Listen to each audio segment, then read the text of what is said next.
it's Lee from coloringqueen.net and I hope you're all having a fantastic day. Today I am going to be continuing colouring Johanna's Christmas. Today I'm going to colour the flowers and the scroll and the leaves. I don't know whether I'll do a background, probably not. I'm just going to do one thing at a time or a bit at a time in real time, and then I'll do the rest offline. And I'll also try and remember to put the colours used below or in a note on screen as well. So it's been a while since we've had a colour and chat, and for me it feels like even longer because I'll tell you a secret.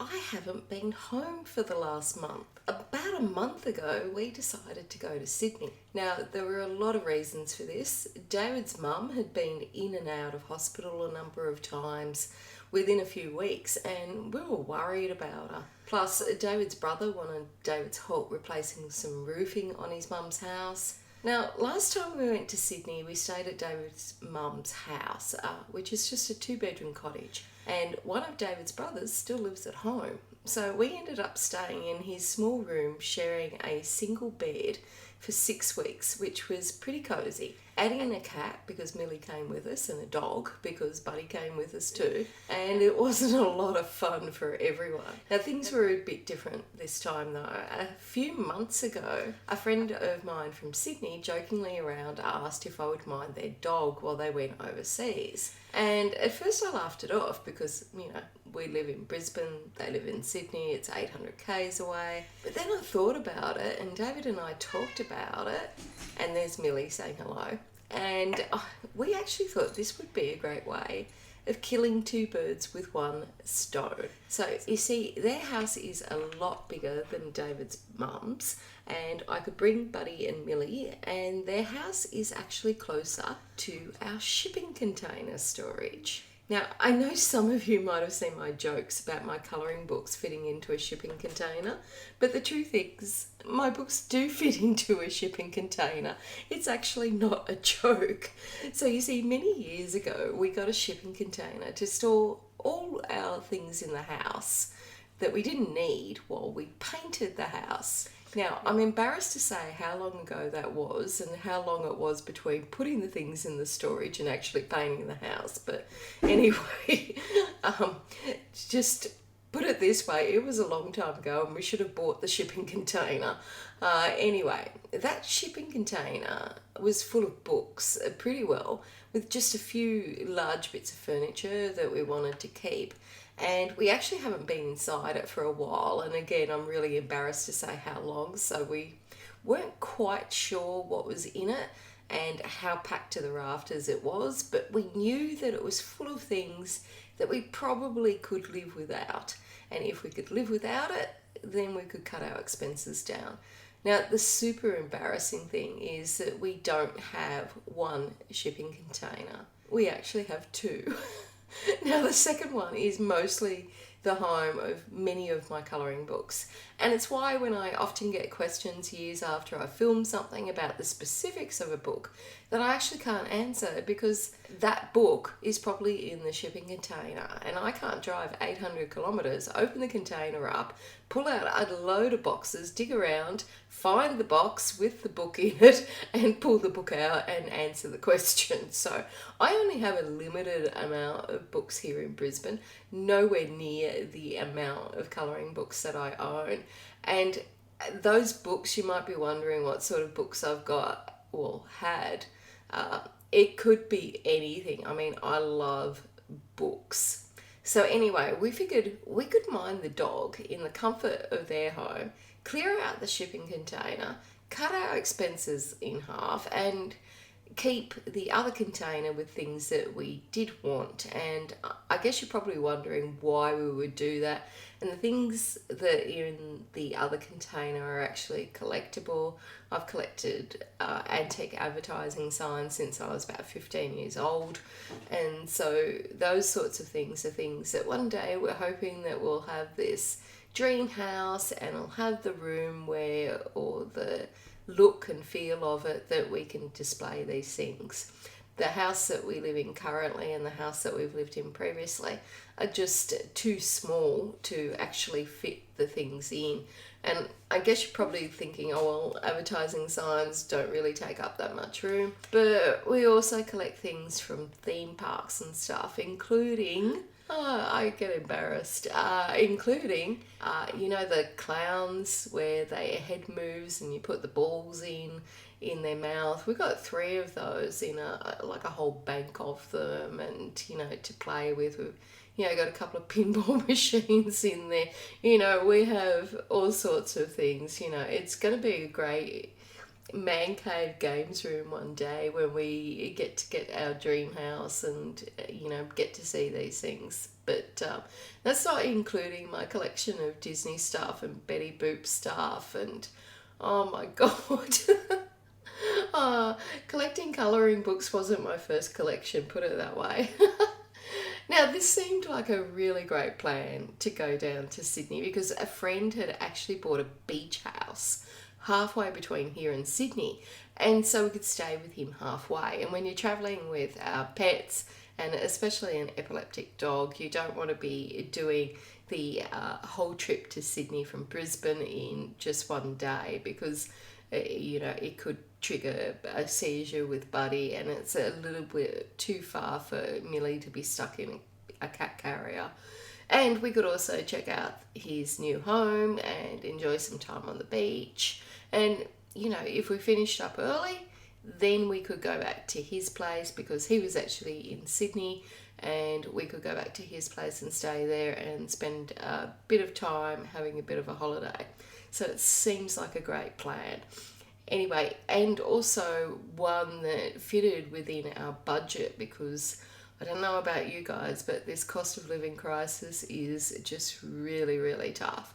And there was a stage during this trip that we were actually counting coins to buy petrol because things are just really tight at the moment. So anyway, we estimated that it would take us 2 weeks to get a 20-foot shipping container cleared out, and hopefully we would then have enough time at the end to spend at the beach and for David to get the new roofing material on his mum's outdoor area and spend some time with her. So I actually planned ahead, and I actually uploaded and filmed all my videos in advance, which is why it feels weird for me because I haven't filmed anything for like a month. And I actually added a couple of extra videos just in case we got delayed, and I was actually still uploading videos at midnight on the day we were leaving. So I actually only had a few hours sleep before we left. And then we took off on our adventure, packed Buddy and Millie in the car. We stopped halfway down at the beach, and my friend was at his house then, so we got to spend some time with him and see what his plans were. And he's got this fantastic view of the beach, but unfortunately someone's put in an application that will sort of build out a lot of his view that he's got at the moment. But it's a really lovely spot, and Buddy just loved it. Went down the beach and he was playing, and quite frankly, as soon as we got there, we just really didn't want to go to Sydney. I mean, the thought of just having a real holiday, because David's used up all his holidays now. The thought of just having a real holiday at our friend's place that's walking distance to the beach. It's like a block to the beach. You can see the views. It's just fabulous in this lovely little small beachside town. It was just so tempting just to say, forget it, we're not going to go.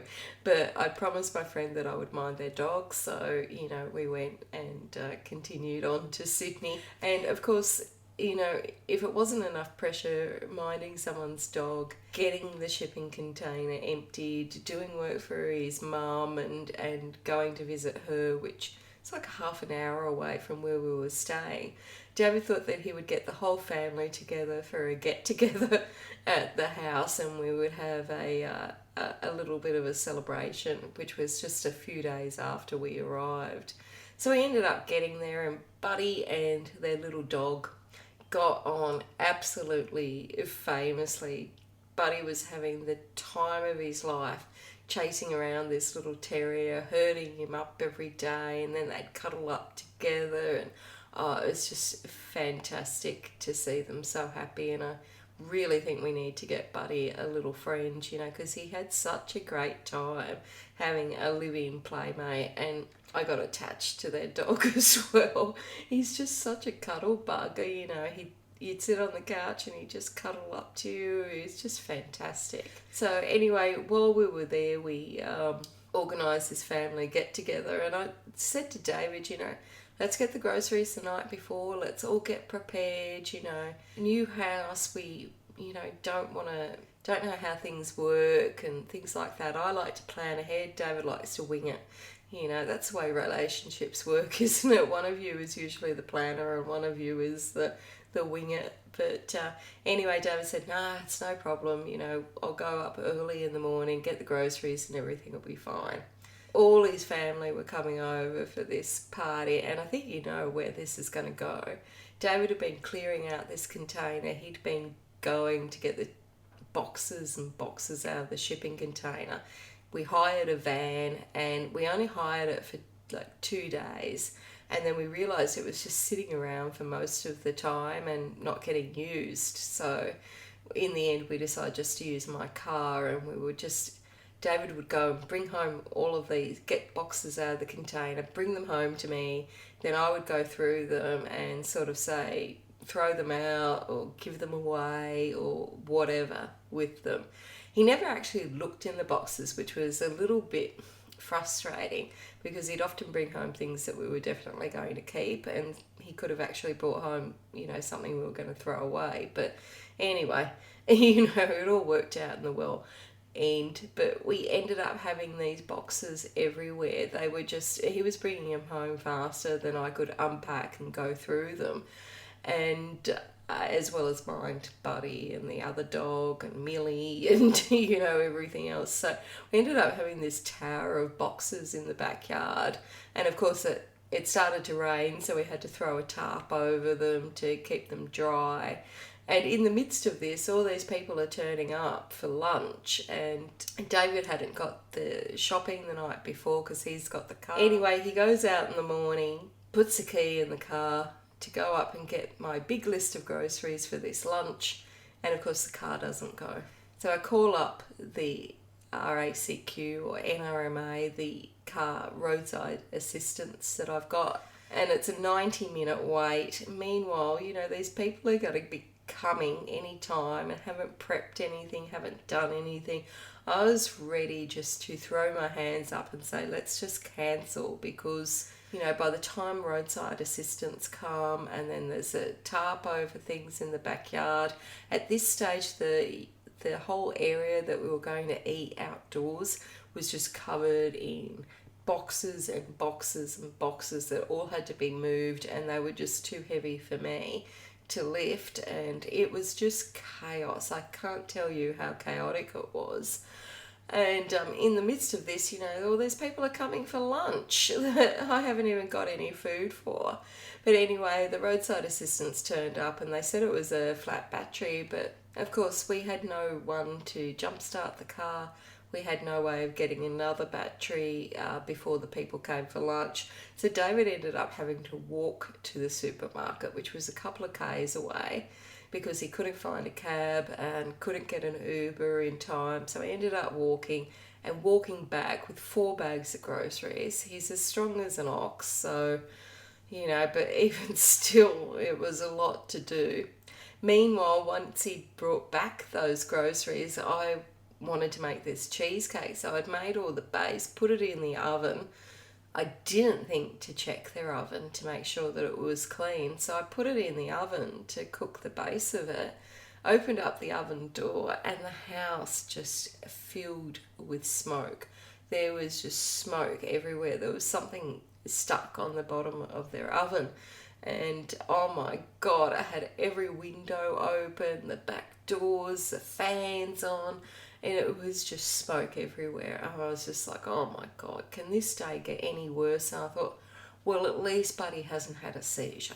But of course, that was the cue for Buddy to have a seizure. It was just like smoke-filled house, a dog having a seizure, stuff everywhere. I don't know how we did it, but we ended up being able to move all of those boxes, get all the salads ready, the meal prepared. I had to abandon the whole cheesecake because the oven was just going to set fire to the place. So I didn't have time to clean it. But we ended up just, getting there and ended up having a great time anyway. But oh my God, it was a chaotic day. I hope we never go through that again. And thankfully, Buddy turned out okay, and he ended up enjoying his day playing with the little dog and playing with everyone's family. But we just had every day, David was going out getting more boxes, bringing them home, and I would go through them. And oh my God, every day David was saying, my hands are just ruined, my feet are ruined, I'm so sore and broken. But he just did an absolute amazing job carrying all these big and heavy boxes, and that are just more than 30 kilos. I couldn't even lift some of these things. I ended up giving away a ton of cookbooks to like a cookbook school. I was ringing up schools and stuff to see if they wanted magazines, but they didn't want magazines. I tried to give like a few thousand books to op shops and things like that, but the volume was just too big. So I ended up having a dealer take 7,000 CDs that we had and DVDs, and I threw in 2 van loads full of cookbooks. Yes, you thought my colouring book collection was big. It's actually my cookbook collection that is huge. And I ended up giving away so many magazines. I had design magazines, wallpaper magazines, like really good magazines that were really interesting, but you just can't keep everything. And the worst of it is, every time you would go through a box of like books, you would get involved and you'd open them all up and go, oh, this is really interesting.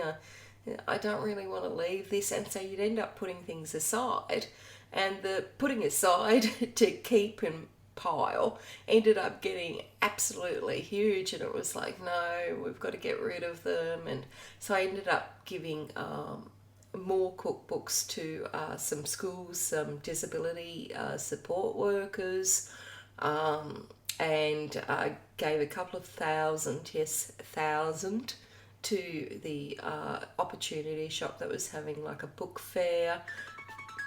Unfortunately, they wouldn't take all of the books, but as well as the like cookbooks and stuff, we had a ton of like decorating magazines, renovating magazines, which I ended up giving away. Then I had a ton of law book magazines and university textbooks and stuff like crime and psychology, and just so many books. And so going through them all, a lot of them were out of date, so I actually took them to recycling. And if you're sitting down, we took 650 kilos of old law books and out of date like psychology books and things like that to the recycling. 650 kilos. And that's after I'd already given away 7,000 CDs, DVDs, a few thousand books, and things like that. So as well as all of that stuff, I had so much kitchen stuff. So I had a really good food processor, fryers, rice cookers, lots of small appliances, so many things. I even had a floor polisher in there because I used to have hardwood floors. Well, actually, we've still got them, so could have been useful here. But anyway, I'm not going to polish the floors. But so I found this family that had just moved to Australia from Nepal, and they really didn't have anything in their home. So I was able to give them lots of sheets and blankets that we had, towels, crockery, all of the appliances, including the food processor that I don't even have, and a mix master, which I don't even have up here, and lots and lots of things. And they were just so happy to, have things. So it was really good. And I ended up giving away a big outdoor setting that I had, and our friend that had just bought the beach house, because he's going to set up like a little granny flat situation in his house. Ended up giving him a ton of really good cushions that I had and crockery, and David gave him a ton of power tools, and I gave him a lot of things that I'd bought for a bathroom renovation that never went ahead because his bathroom needs renovating. So, oh my, we gave away so much. It was just unbelievable. I do have, some regrets. We ended up giving away a couple of boxes of colouring books. Because I couldn't fit them in the container, because we were getting everything out of one container and just keeping the good items that we wanted in the second container that we've got. But in order to do that, we actually had to take things out of it as well. And at one stage, it looked like I was going to lose, some of the things that I really wanted, but we managed to make it fit. But as David would come home every day and I'd be on Facebook giving away all this stuff, he'd say, well, think about how happy you're making people. And, it was good. There was so many, people that were just so happy to have whatever it was I was giving away that particular day. So it was really nice. And, we achieved our goal of, getting rid of as much stuff as possible. But I tell you, when we got to the last day, David said, come out and help me, because on the last day he had like 6 big crates that were on pallets in the container that we were getting rid of, that he was going to take the forklift and put them into the new container. So he'd spent a lot of time organising this new container, sort of dividing it in half, and he had left just 1 metre, so 10 millimetres of access side to get these crates through that were 1 metre wide. So he had 10 mil of access, and he was going to push them from the front of the container to the back of the container with the forklift. And as well as that, I have a giant filing cabinet type thing. It's an old-fashioned type filing cabinet, metal table type thing with all these drawers in it, and I used to use it to make mosaic tabletops, because that's my thing. Until I broke my wrist, making mosaics was my thing, and I love a good smash up. And so this whole tabletop thing is full of mosaic stuff and tiles and nippers and all sorts of things for that hobby, that I hope one day, when I get my wrist re-broken, that I'll be able to do it again. But anyway, so the last day he had me out there guiding him, and it was going really well. I was amazed that he was able to get on this forklift and just push all of these crates in and just push them the whole way down. In the midst of it, of course, so that mosaic table, the legs did come off it, and we had to hammer them back in, and just on the last one, he'd put some timber in at the front to sort of help push it. And that timber had caught on a box, and everything just came crashing down. It was like dominoes. There were things going all over the place, and I was just standing there going, I can't do anything here. There's nothing I can do. So we had to basically just put it all back in again and repack it, and it ended up, he thought it would take me like 2 hours of guiding him, and then we would be going home, and then we could come back to Brisbane. It ended up taking like 6 hours, and then after that we took all the 650 kilos of leftover books, the books that I hadn't been able to give away, or the ones that were completely out of date and too far to be of any use to people, because a lot of law books just have like old legislation in them, and it changes so much that they're of no use to anybody. So yeah, we ended up doing that, and it took all day. So by the time we got home on what was meant to be our last night, we were just exhausted. And that's when we made the mistake of buying a sandwich from the service station. So yeah, that wasn't too good because the sandwich from the service station, I think, had been there a little bit past its due date, and anyway we ended up both so sick, and so instead of being able to clean up and just go, which we'd planned to do, go and stay at David's mum's, we ended up just being so sick we couldn't move, and so instead of going home, we were, just laying on the couch sick as. But the funny thing is, I guess it's not funny, but the neighbours of our friends were convinced that we were burglars. Like, even though we had keys and we were minding their dog, they, for some reason, just kept texting my friends overseas saying, there's people and they're coming out with boxes out of your house. And it's like, if they'd actually bothered to look, they would have seen that the boxes were empty and we were just crushing them up so that we could take them to the recycling. But it was pretty hilarious, and so every day or two he'd be messaging me from overseas or calling me up from overseas saying, just letting you know that the neighbour thinks that you're robbing the joint or whatnot. And I'm like, God almighty. But I guess it's really good that the neighbours, care enough to actually take any interest, that they're worried about and concerned about their neighbours. I mean, some people wouldn't, I guess, but we were lucky. Our neighbours up here, they realised that we were gone for longer than what we said, and one of them, their daughter came down and watered our plants, and a couple of them texted us to see if we wanted them to throw some salt in the pool so it wouldn't go green, but it is green. We knew it would be, and so we'll just deal with that today. But I guess it just seemed weird that the neighbours all thought we were burglars, because the funny thing is, in between emptying this shipping container out, we also ended up doing a lot of repair work on their home because they don't really have anyone to, fix things up. So when we were there, they had a light hanging down, so we fixed that. The desk drawer wasn't working, so fixed that. They had a brand new shower that the cleaner had moved something on, so they couldn't use it, so we fixed that.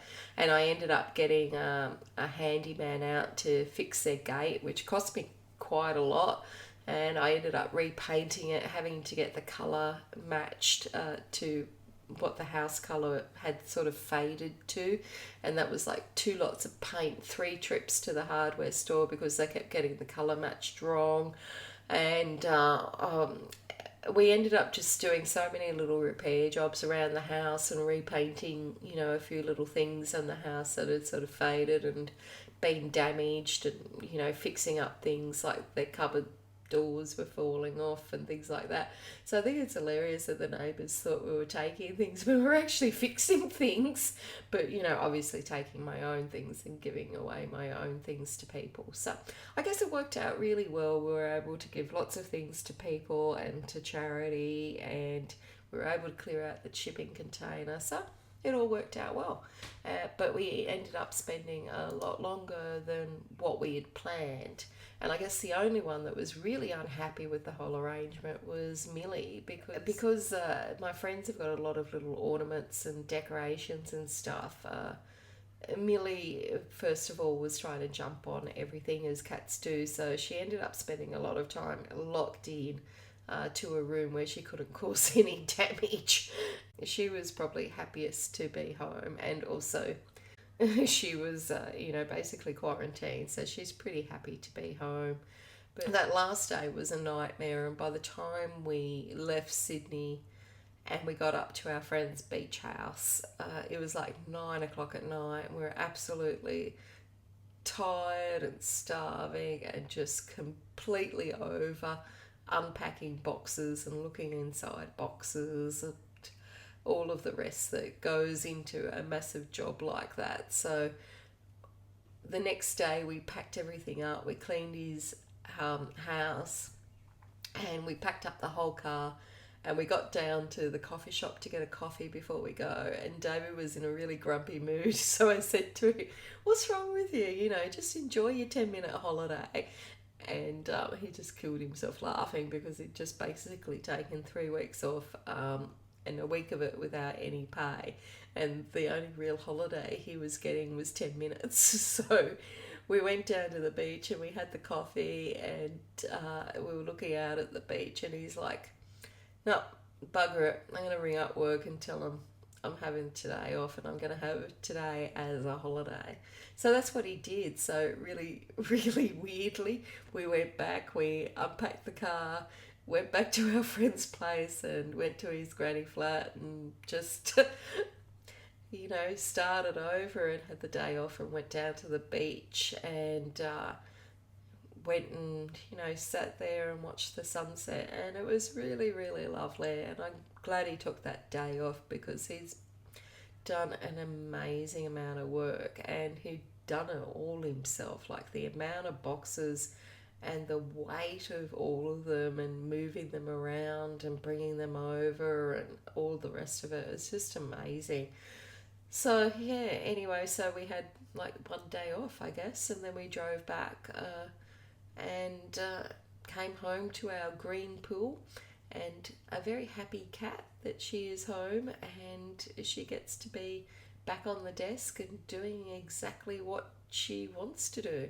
But our neighbours up here have been just fantastic. They collected our mail, they've mowed our lawn, watered our garden, and been keeping an eye on the pool. So just about to go and make some cannelloni for one of them and give the other one's daughter a little gift, because it was really nice of them to do that, and we'd certainly do the same for them if we were away, if they were away. So anyway, I'm sorry for that rambling colouring chat, but I just thought you'd like to know what we've been up to. And whenever I make those jokes about books in the shipping containers, now you know that it wasn't really that much of a joke. There was a few bits of big furniture in there as well, but a lot of it was books and magazines and just a lot of stuff. It's very embarrassing. But anyway, that's it from me. Until next time, stay safe and happy colouring.